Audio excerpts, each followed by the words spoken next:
RCF.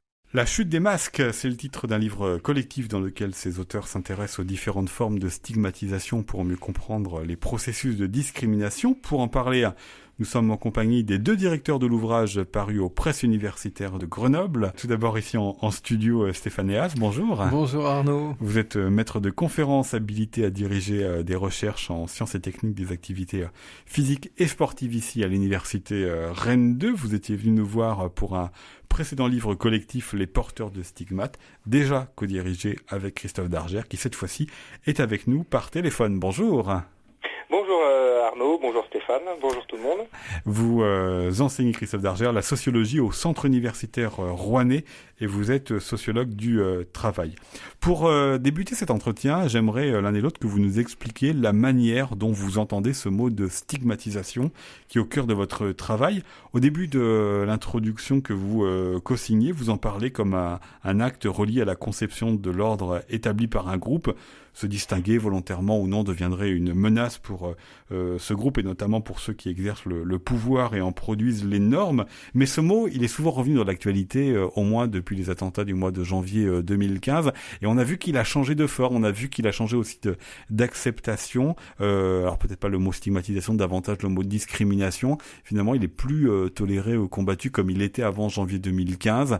Il y a des tolérances à discriminer qui apparaissent dans le discours ces derniers mois. Alors vous, comment vous l'entendez ? On commence peut-être avec vous, Stéphane Eas, parce que vous êtes avec nous. Oui, mais c'est toujours un petit peu compliqué.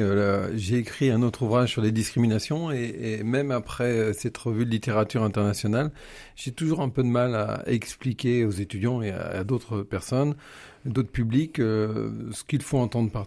Donc c'est un traitement différencié, à charge, plutôt à charge, mais pas toujours à charge, puisqu'il peut y avoir des discriminations positives, mais qui, dans la littérature, montrent qu'elles deviennent aussi à charge.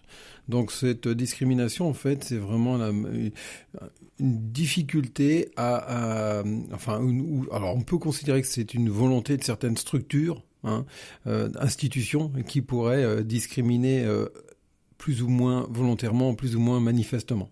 Donc il faut déjà penser, comme vous l'avez dit, en termes de pouvoir en place. Après, le lien avec la stigmatisation, il est pas facile non plus à articuler. Mais peut-être que Christophe Dargère va pouvoir compléter. Écoutez, déjà quand on s'intéresse à l'étymologie, à l'histoire du mot stigmatisation, on s'aperçoit que en fait stigmate c'est un mot d'origine grecque qui servait à discriminer comme ça, mais d'une manière physique, puisque l'idée était de marquer au fer rouge les esclaves en Grèce. Ensuite, on a les stigmates du Christ qui évoquent la souffrance, que ce soit au bras ou les plaies de la crucifixion, que ce soit à la plaie des mains ou aux pieds. Déjà le terme en lui-même est chargé de symboles qui sont très forts. Et pour le coup, je rejoins tout à fait Stéphane dans le fait que c'est relativement compliqué de parvenir à une définition relativement courte et simple. Moi, le stigmate, la stigmatisation, assez facilement, je pourrais au moins lui donner trois définitions, trois synonymes qui la rejoindraient. On peut parler de désignation, on peut parler d'étiquetage, qui est le fait de pourvoir une étiquette. Les Anglais, on va emprunter cette expression aux Anglais qui utilisaient l'expression labeling theory, qui est donc de catégoriser, d'étiqueter des populations ou des individus. Et puis on a effectivement la discrimination, qui est un mot passe-partout et qui est un mot très utilisé par les politiques, mais qui est beaucoup plus complexe qu'il n'y paraît. Donc c'est un sac de nœuds, la discrimination, la stigmatisation, qui pour moi mérite d'être décortiqué. C'est d'ailleurs ce qu'on a tenté de faire modestement avec nos deux contributions. Dans ce livre, effectivement, la chute des masses, mais Christophe Dargère, je reviens sur aussi ce que j'indiquais dans ma courte introduction, que ce mot il est revenu souvent dans l'actualité, plus évidemment le mot discrimination que le mot de stigmatisation, et que peut-être il y a des tolérances à la discrimination qui sont fait jour ces derniers mois après les attentats de janvier 2015 qui n'apparaissaient pas précédemment. Est-ce que il vous semble qu'il y a une mutation des formes de discrimination et une mutation de l'acceptation ou non de ces discriminations ? Complètement. De toute façon, il est vrai que la stigmatisation, hein, si on imagine un petit peu le rapport entre la normalité, même si je n'aime pas ce mot, normalité, pas anormalité, mais c'est amusant de voir que finalement ces deux mots sont très proches dans le champ lexical. Normalité et déviance, finalement, qui est un autre mot relativement polémique, ce sont deux, on pourrait dire que la normalité c'est l'intérieur d'un cercle, la déviance c'est tout ce qui est à l'extérieur, et finalement la norme, eh bien c'est le contour du cercle.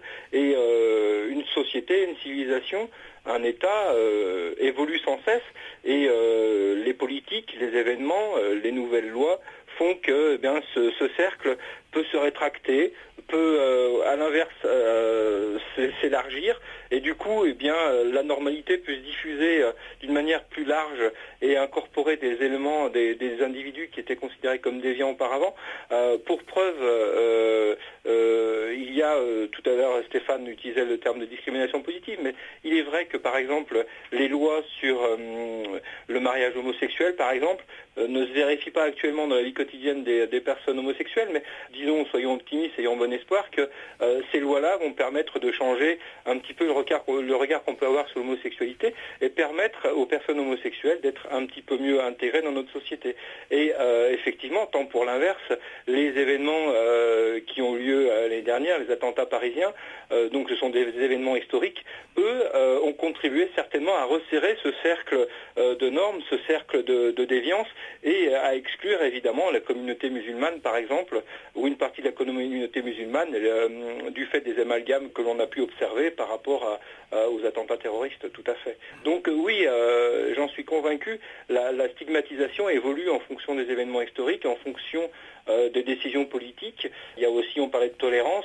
La tolérance, c'est quelque chose qui est toujours en mutation. Dans notre ouvrage collectif, là, nous avons un joli texte d'une amie, Anne Van Aert, qui est une professeure de sociologie belge, qui explique la condition des personnes, des prostituées. Et effectivement, là encore, on est dans une espèce de de quelque chose en trompe-l'œil, puisque la prostitution, une fois c'est toléré, une fois c'est puni par la loi. Au fil des siècles, finalement, c'est quelque chose qui a toujours traversé un petit peu les mœurs. On dit que c'est le plus vieux métier du monde. La législation, elle est toujours différente en fonction des pays, mais on s'aperçoit bien finalement que même si la prostitution c'est quelque chose qui est sanctionné légalement, dans les mœurs, dans la morale, finalement c'est quelque chose qui reste toléré. Donc là encore, il y a ce qui relève de la tolérance et ce qui est tacitement et implicitement accepté par nos sociétés. Stéphane Héas, je reviens, et c'est un peu à la suite d'ailleurs de ce que vient de dire Christophe Dargers, ce que vous disiez tout à l'heure, que c'était un rapport de pouvoir, la discrimination. J'aimerais que vous nous creusiez un petit peu cette notion de rapport de pouvoir. Est-ce que c'est l'autorité du pouvoir ou est-ce que c'est un rapport de pouvoir collectif, de manière de produire des normes collectivement ? Oui, parce qu'il ne faut pas considérer les discriminations et la stigmatisation uniquement dans un seul sens. Ce n'est pas unilatéral. C'est-à-dire que Goffman avait bien montré que c'était fonction d'un contexte, d'une situation, et que le stigmate, en tous les cas dans sa version moderne, contemporaine, n'est pas une marque indélébile et on peut dissimuler sa marque. Si on reprend sur la question de l'homosexualité, c'est pas visible, ce n'est pas forcément visible en tous les cas. Certaines personnes homosexuelles revendiquent leur homosexualité par leur look, par leur coupe de cheveux par exemple, qui sont très codés dans certains milieux. Par exemple, je pense au milieu lesbien, mais parfois la visibilité de la marque en fait, il y a une dissimulation de la visibilité de la marque. Donc, il y a une agentivité, on pourrait dire. Il y a une possibilité, une marge de manœuvre de certaines populations. Et donc, il y a parfois des revendications groupales, collectives. C'est le cas, par exemple, pour les personnes vivant avec le HIV ou d'autres. Actuellement, par exemple, je fais une enquête, et justement pour rebondir sur la question des attentats, sur la stigmatisation de la barbe et des barbus. Et bizarrement, alors même qu'il y a des groupes constitués, par exemple sur Facebook, il y a des groupes comme Barbu et Fier, sans faire de la marque pour ce groupe Facebook, ni pour Facebook d'ailleurs, qui rassemblent des milliers de personnes, Et pourtant, très peu de personnes acceptent de répondre à nos questions. C'est-à-dire qu'il y a une sorte de malaise contemporain sur pourquoi il me pose des questions sur cette barbe. Et donc, quand je demande, par exemple, à avoir des contacts qu'avec des barbus de plus de 3-4 ans, c'est-à-dire antérieurs aux derniers événements dramatiques à Paris, eh bien, les questions apparaissent comme impertinentes. Des questions aussi basiques pour un sociologue comme la profession des parents. Est-ce que le père était barbu, le grand-père? Est-ce qu'il y a une figure identificatoire? Et donc, ils se mettent en scène, c'est une sorte de paradoxe, ils se mettent en scène sur Instagram, par exemple, avec leur barbe, parfois proche de la nudité, et ils refusent qu'on pose des questions sur la profession des grands-parents. Donc vous voyez, il y a une sorte de difficulté. Effectivement, la stigmatisation, c'est quelque chose de très mouvant, c'est pluriel, et actuellement, porter une barbe, ça peut être une revendication, et ça peut devenir un problème professionnel, par exemple dans le milieu professionnel, ou auprès des enfants ou des grands-parents. Je connais des barbus qui ont accepté de faire des entretiens avec moi, qui sont en conflit avec leur famille. Par exemple, un Algérien qui est en conflit avec ses parents, qui ne comprennent pas pourquoi il le veut porter la barbe, alors que pour lui, la barbe, c'est vraiment une référence au monde des bikers et rien du tout à voir avec le monde religieux. Mais le contexte importe beaucoup dans ce cas-là. Nous retrouvons Stéphane Eas et Christophe Dargère demain pour continuer à parler de leur livre « La chute des masques », paru aux presses universitaires de Grenoble. Merci à vous et à demain. Merci à vous et à demain.